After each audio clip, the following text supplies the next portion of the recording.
Hello, darlings. Bunny Galore here, the queen of the cult movies. Yes, it's that time of year, darlings. It's nearly Christmas. I hope you've got your stuffings... Stuffings? Stockings stuffed. Are we doing a take two? Yeah, why not? I was going to try and get myself out of that one. Hello, darlings. Bunny Galore here, the queen of the cult movies. And welcome back to another episode of Bunny and the Beast.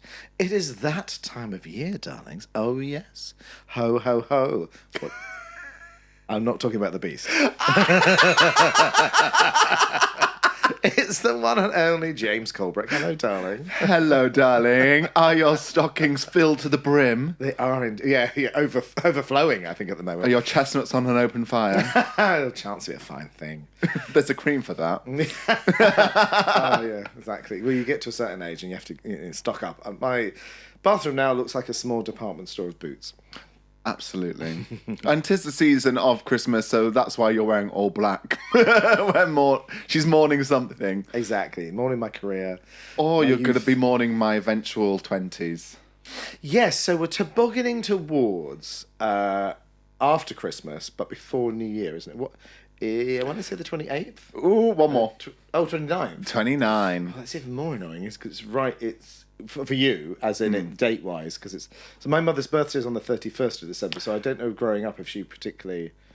She could always know that would be a party, I guess, when she was growing up. For me, it's massively.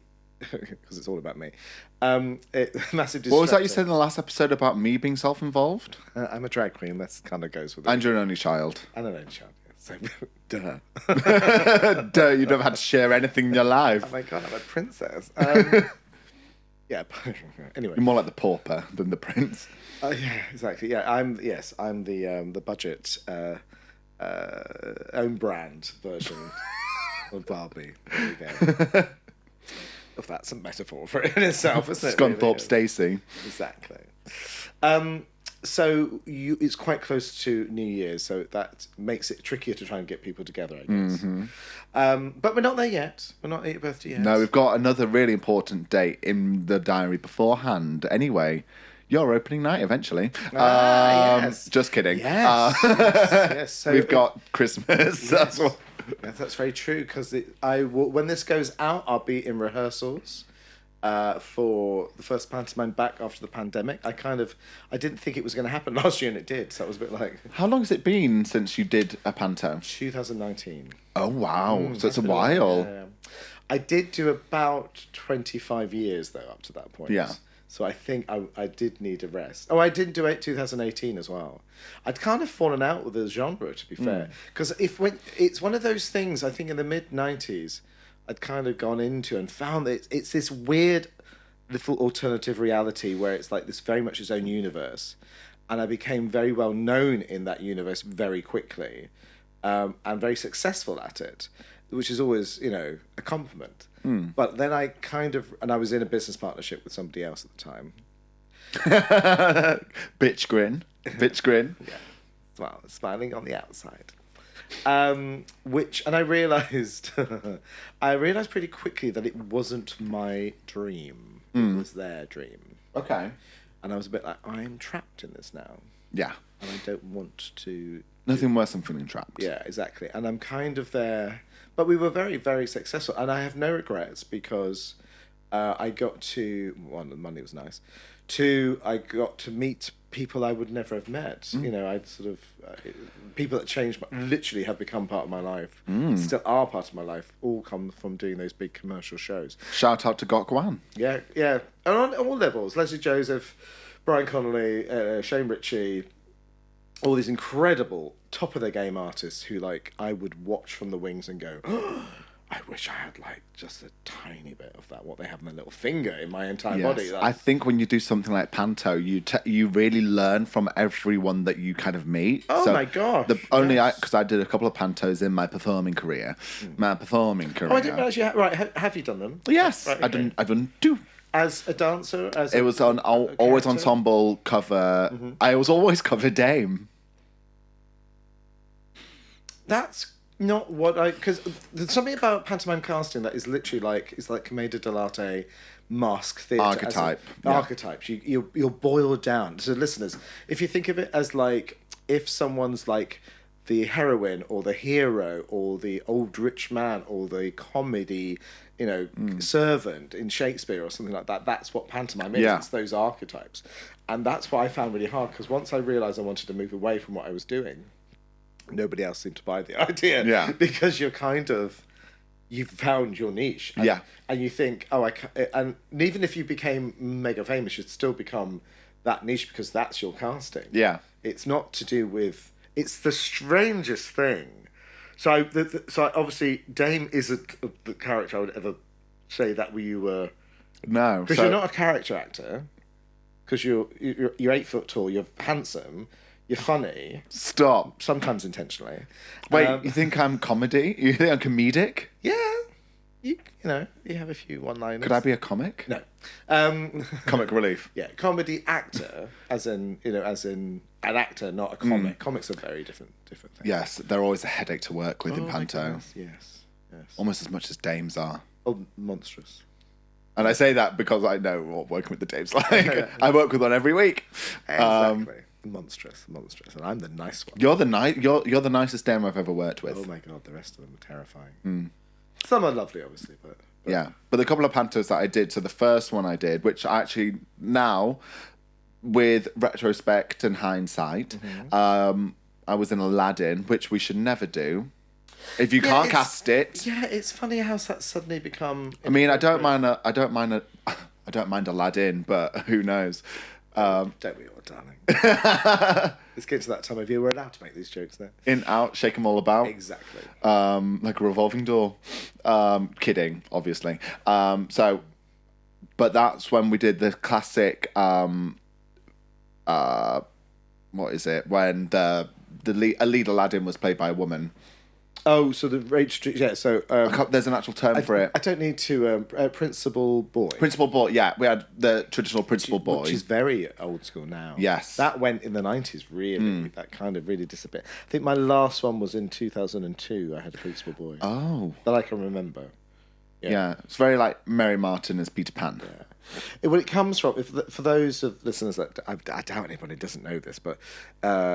The weird traditions that British pantomime, but I guess people might be listening from around the world. So that makes you sound very entitled.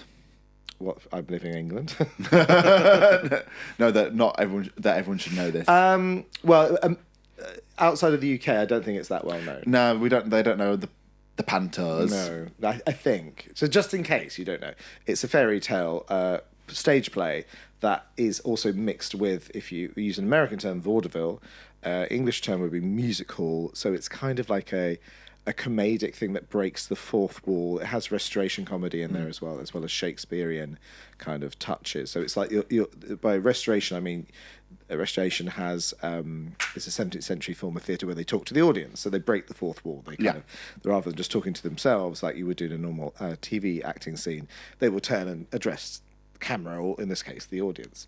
And the audience, there's various, over the years there's built up a tradition of things saying back, and I swear to God, if one more person says oh no it isn't to me in mid conversation, if I'm doing pantomime, oh no you're not, that will elicit murder, because I'm sure they'll go, he's behind you, and you're like, oh thank God. It's 2023. I don't mind being versatile. I'm getting lazy in my old age.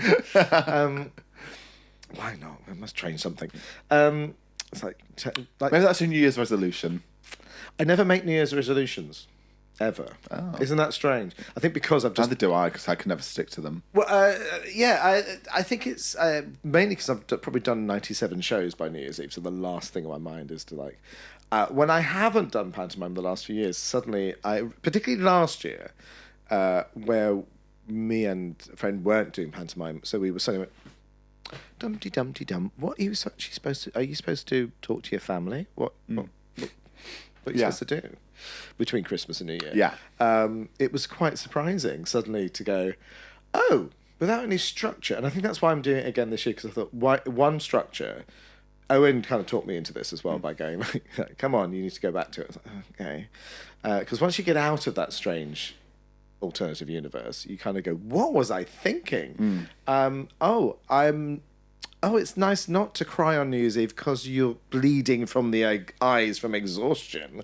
That's why I'm not an emotional train wreck on New Year's Eve. Oh, I see. It's because I'm not tired. Because also, I haven't learnt, because obviously playing Dame is the trope of changing costume every time you enter on a new scene or first new entrance, which I'm breaking this year slightly. I'm doing one scene where I'm going to go to sleep. Spoilers. I'm going to go to sleep at the end of that one with it's Sleeping Beauty, by the way. It's not just imagine Cinderella. Everyone goes. So it's like, but it's in a contract. She needs a siesta at the end of Act 1. Exactly. So in the Sleeping Beauty, that's when she puts her finger on the spinning wheel. Everyone falls asleep. And then you wake up in Act 2. So I did think that now, as a dame, you should change costumes. But in my head, I was going like, yes, but as the children's, in my head and the foremost of my mind of the logic of it, will look at it and go, well, why is that person wearing different hair and a different costume? Yeah. Because they've just woken up. It's funny for the adults. It's not funny for the kids. Yeah. And I'm a real stickler for it making sense. And I like pantomime to be funny, but not in the way of the story. It has to have I prefer story and magic, and the story is the most important thing to me. Yeah. A lot of those shows will take, I think, a rather arrogant attitude that, everyone knows the story of Cinderella, we can mess around with it. No, you don't, because not everybody's seen it. Yeah. For the first time. Yes, we all have, but doesn't mean everybody does. So yeah, there we go. We will see. But then again, ask me again on the 1st of January. I might be like our first shaking like a frightened chihuahua. Literally our first episode of the new year. You're going to be in absolute shock. Yeah, exactly. Yes, I probably will be. But so I've not done it for a few years. I think I've probably not got the stamina for it. I don't think I'm show ready in that way. I'm surprisingly kind of not fazed by it though. But I think it's probably because the script isn't calling for anything where I'd go, oh God, I do that. It's not asking for like a solo tap routine for the next 3 minutes. Oh, it hasn't got the 12 Days of Christmas in there, which always makes me go like, oh my goodness, that will kill me. Can you talk about what's in? What's your like standard panto gag this year? So like when I did Aladdin, it was like, who's in the first house, what's in the second house, where's in the third house, who, what, where. I think. Do you know where that one comes from? No, I don't. It's from a American comedy duo called Abbott and Costello. Oh. I only know them because they did a series of movies in the 40s where one is meeting Frankenstein and Dracula and the Wolfman, so all the classic black and white horror movie characters. And they were very, very, very funny. They do a series of movies and big TV shows and things like that. And they do Who's on First Base. They do the... So that was in Aladdin. Then I think that got cut because the cast couldn't actually do it. It's really hard. It's really hard. And then when I did Sleeping Beauty, it was the mirror gag. I thought I would do the mirror gag because it's the Wicked Queen and the Dame, and actually we don't. So for listeners that don't know, the mirror gag is like the Dame's like baking a cake or something like that, and there's a massive 4x4 sort of it looks like a TV screen on the stage, and it's like which acts as a mirror. The Dane's moving back and forth, but then someone is being their reflection and moves with it. Oh, right. Maybe it was the Dame, or maybe it's the Dame in the comic when we did it. But yeah, they basically try and mirror each other, and then someone gets a pie in the face. Okay. That was our mirror gag. I know it as the Wicked Queen. Maybe it's the Magic Mirror. Maybe it's Snow White. So maybe it's the Wicked Queen, and the Dame is dressed as a mirror image of the Wicked Queen. Oh, something like that, yeah. So and there's no mirror, there's just a gap in the set. Yeah. So, no, I thought we were going to have that, but actually you're probably right. That's probably Snow White if it's a magic mirror. I can't think what I mean. I do one which doesn't make any sense to me, but I'm sure it will make, when you read something, you go, what is this? And it's us all singing in the rain, but coming on doing one verse each. But I think the gag is you start with the first person has a small water pistol, the second one a larger one, the third one probably a fire hose, that kind of a gag. And I was a bit like, what? The thing that mystified me most about that is what do you wear? Yes. So I was like, well, how wet does that get? Get your PVC out. That's what I was originally thinking, but instead I'm going to be in some glamorous, slinky thing. So yeah. Because I went, yeah, you know what? I paid a lot of money for this costume. I never wore it for a TV show that didn't happen in the end. So I was like, I'm wearing that.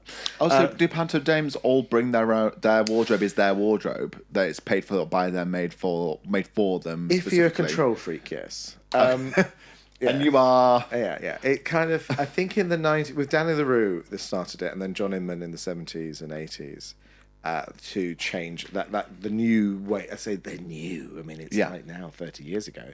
And I was kind of part of that new wave, I guess. I was the second generation of that new wave in the noughties that came in and kind of upped the game even more, I think.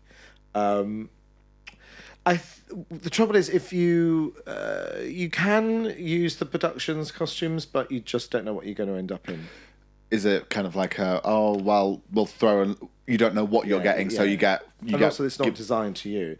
The only time I've let anybody else do it is Anthony Johns. He had amazing costumes. That was about 2005, I think. They're amazing, and that was all the hinge and bracket costumes, I think, from a different production. Which was like, yes, my heroes. I will quite happily wear that. Yeah. And actually, the last one I did was actually a lot from the Salisbury Playhouse. It was just beautiful. It was Beauty and the Beast, and it was stunning set and costumes. Beauty and the Beast has to be fantastic. Like it's just a next level kind of production. I find just so it's just so clever and Parisian. It was more like it was more like I've just landed in the middle of a musical, basically, but not the Disney one, obviously. Yes, but it was like this very.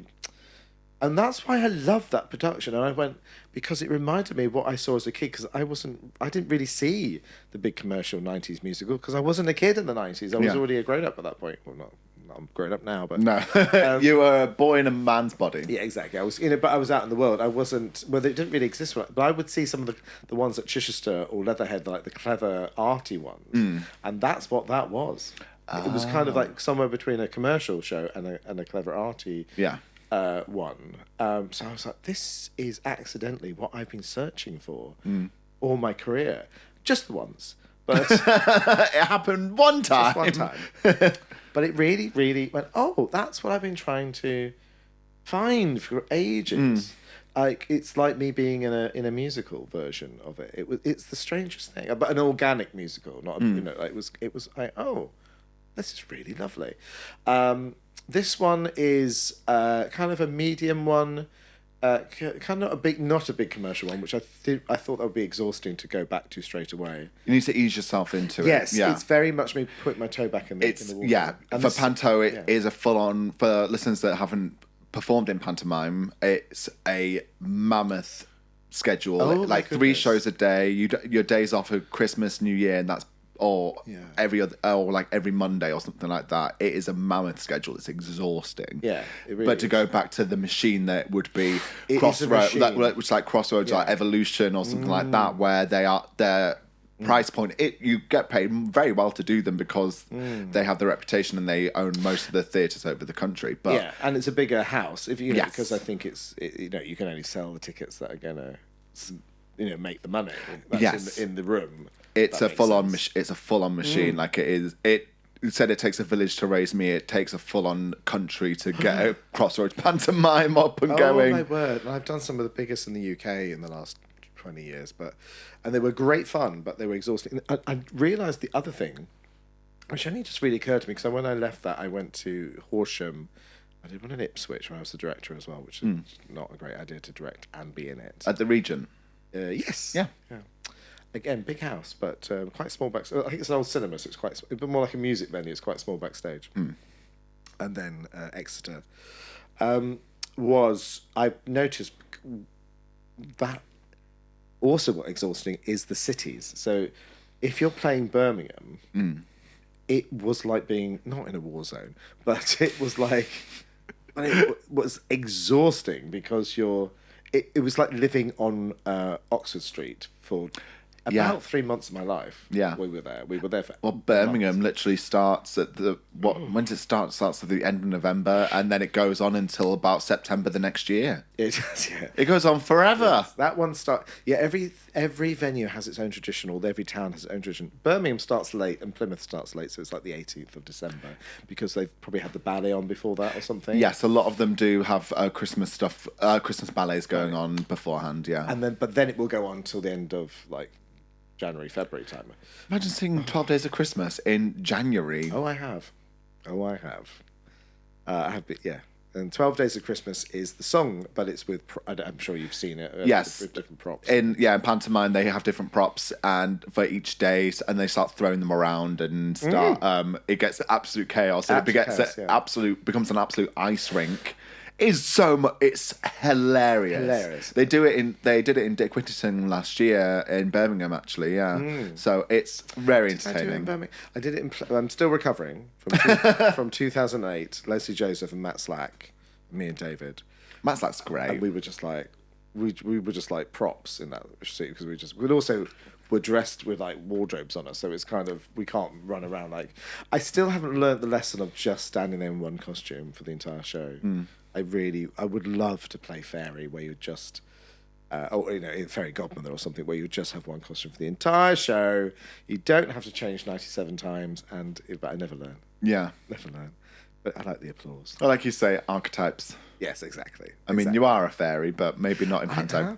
I know. It feels very American, San Francisco slang. What is because you have such an extensive panto career as a solo artist, but also in your double act, Bitch Grin. What has been your most favourite pantomime to perform? Because there's so many. Yeah, there is quite a few. I do love... story-wise. Yeah, Cinderella. Cinderella's your favourite. Because I have done 74,000 of them. But I think and my favourite is this is how I met Gok, really, was we'd met socially the year before, but we did... I can't believe it's nearly 10 years. It's 9 years this Christmas, but we met... Oh my gosh, no, we met 10 years ago in January because I went to see him in Birmingham. Oh, okay. And then we worked together the next year in 2014, which is now 9 years ago, at Southampton Mayflower Theatre, Cinderella. It was Gok and Brian Connolly. We were the sisters. And you and Brian Connolly or you and Gok? Brian's Buttons, Gok was fairy godmother or fairy Gokmother. Because I was a bit like, oh, how's... And that's the first time he ever did it. And I was like... Oh, Auntie Gok. I know. I was a bit like, oh, that's how that's going to work. And then, of course... because I didn't know him very well, I hadn't connected the whole, he does makeovers every day of his life. And I went, oh my God, that's genius. That's absolute genius. Of course that's going to work. He convinces the general public to take their clothes off and walk up and down a White Rose Centre in their skivvies. Exactly. Very persuasive, that man. Yes, he is. Yes, he is. Yes, he is indeed. So that was probably my favourite cast. And we just had this... Lauren Hall as Cinderella. Oh my God, Chris Evans Stanton and Prince Charming. It was just the most gorgeous cast, and we knew it was special. And we were out every night because we thought we would just never see each other. Silly me, but and here you are 10 years later, can't shake each other, can't get rid of each other. We didn't think we'd see it would be together again, and it was just one of those magical casts. Yeah. Magical casts. So that in your massive extensive career, that is the one that's really stuck in your brain. It's probably because there's this amazing video of it as well, where it's multi-camera filmed, like the Raw Variety Show, for some promo, I guess. And I've watched it back several times over the years and gone, that was incredible. Literally, I do look at that and go, was that the peak of my career? No. But this is your peak of your career. Yeah, but I think panto-wise, perhaps it was. No, what I was saying was like, no, I'm still waiting for that to happen. I always feel I'm on the incline. But I think pantomime-wise, that's probably as far as I could go. And that's probably why I got a bit bored after that, because... I suppose once you've hit everything that you ever needed to do as a dame, it's like, there's no progression upwards. There's no challenge. I get very bored if I'm not challenged. Yeah. There's no progression. You're right, going, well, if I've done that, what... you just want me to repeat that for the next 25 years? No. For that fee? Up the money, I'll be there in a heartbeat. Well, yeah, double the fee and we'll see. Exactly. But Yeah, and I think it wasn't any progression, which is why a few years later I got a bit like, maybe it's time to stop. Yeah. I think it's always good to take a break from things and then revisit. Yeah, in fact, I think I only did one after that. Yeah. I did one more in Southend with Brian and Leslie, which was a nice one to finish on. Which is again a great show. Those two together, when you put Leslie and Brian together, it's don't need the rest of us. Just stand there and watch them. I could quite happily watch them for hours. Oh, brilliant! I learnt so much from a lot of people.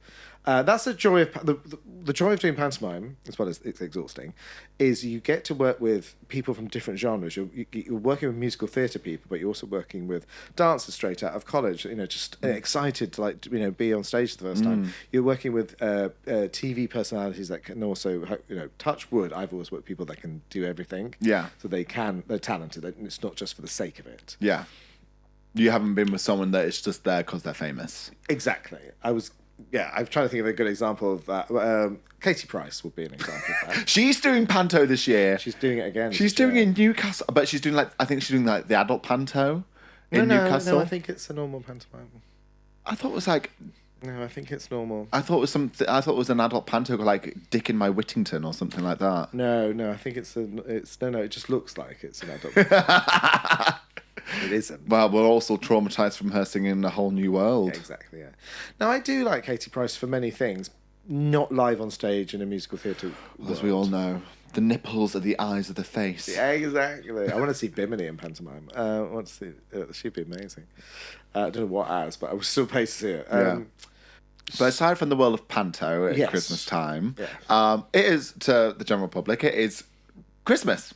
Not just general public, but everyone. It is Christmas or Hanukkah or whatever else you celebrate at this time of year. Do you have any Christmas traditions? Before we go out this episode? Because I have so many usually doing shows, I don't really do Christmas. Is the Christmas tradition. Yeah. Because Christmas Day is my day off. Yeah. So normally I'm lying in a pool of blood, kind of like face down, crying. The blood's to rejuvenate, but obviously. So the blood of a virgin. No, I don't. It's weird how it's changed. So half my life was kind of growing up as an only child, and Christmas was kind of like just mum and dad type of thing. Quite chilled. I don't have a big Christmas anyway. Yeah. So then theatre took over my life, I didn't really miss it. Yeah. And people was like, "Oh my God, really? You must come round to our family of 97 on Christmas Day." And I'm like, I'd rather shoot myself, because I don't want to be playing games. People play games on Christmas Day. People talk to each other. I've had enough of playing games. I don't want to play any more games. Like Tourette's. Gemma Collins. Yes, well done. So I think they blew the mics out. The voices are strong today. So it's weird, isn't it? So I guess my traditions is actually a quiet Christmas. I'm not used to a big family of carnage going on. Yeah. So once or twice over the years, I have gone, maybe it might be fun to go and spend Christmas with somebody. Oh my God, it's a mistake every single time. Okay. Me and Gok have spent a few Christmases together where it's but that's quite a grown-up, chilled one. If there's other guests or grown up meaning drunk. Grown up as in the house always looks gorgeous. He decorates the house beautifully. His house is stunning anyway. So it's kind of chilled. It is amazing, isn't it? So it's just it looks like Christmas has exploded in there. So and I think it'll be worse this year because he's not doing Christmas shows, so his will be insane, I'm sure.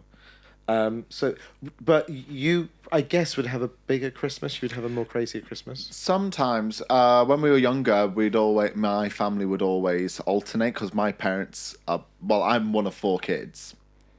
I'm one of 4. You are, aren't you? Yes. Both my parents are one of 4 as well. Wow. So my family is extensive. Yeah. It's ridiculous. Yeah. I think that's why me and my brother are both gay, because universe is please stop reproducing. You're done. There's enough of you right now.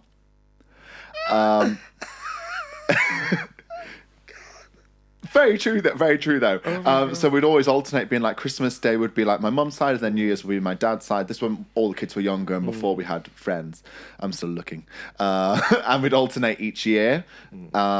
But then that's kind of just stops. It'll just be me and my immediate family on Christmas. I think I've not got any other plans. I've never also been asked to do like a friend Christmas. I would love to do something like that one day, but I've never been asked to do it. So I'm like, Friends, as in go around with grown up. yeah, just be like, oh, it's yeah. Not like somebody's. What I mean by that is just the friends, not their parents. Oh yeah, just the friends. Yeah, something like that. It's nice. It's just. I think it's always odd because I think we all have our own traditions, and mine is nothing. So to suddenly be having forced fun is not my idea of. But you love organised fun. I hate organised fun with a passion. You're a drag queen. You're all about organised. Actually, no, never mind. No, not when I'm off stage. Yeah, fair. The thing about Christmas is the great thing about it is everyone being together, and the food, and then the movies, and the food, and seeing family and the food. Yeah. Basically, just the food. Just the food, yeah. And the drinks, all the drinks. I guess I do watch like The Holiday every year now. I watched that last week. In the run up, I will watch that in July quite easily. But, but you know, that kind of thing. Obviously, you know, apart from being set in winter, it's not really Christmassy.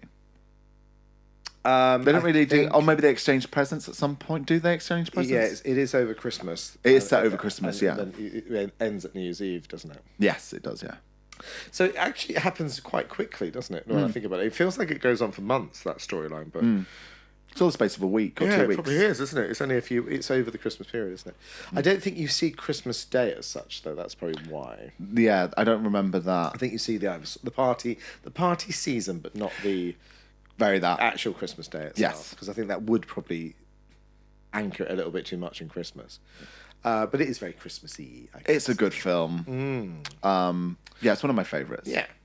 So, listeners, if you are celebrating in any shape or form on the 25th of December, have a wonderful, wonderful time. And I hope it brings you much joy, as much as working with the Beast has done this year. There we go. And on that note, if you're going to be an animate object in the Beast Castle today, what would you be and why? Oh, mistletoe. Duh. Good, I thought you were going to steal mine, because I'm going to be a turkey. Oh. Stuffed. Yeah, baby. Well, until next time on Bunny and the Beast, we will see you very soon. But we're back for a very short special episode for the Beast's birthday, which is between the Christmas and New Year. So watch out for that, my darlings. That'll be our only episode over December. That's right, yes. We're going to take a little break. Yes. We're on sabbatical, so we're not going away. We will be back. We're like a boomerang. But yes, it's our last episode for the Christmas season. So have a wonderful festive season, however you spend it. Much love to you all.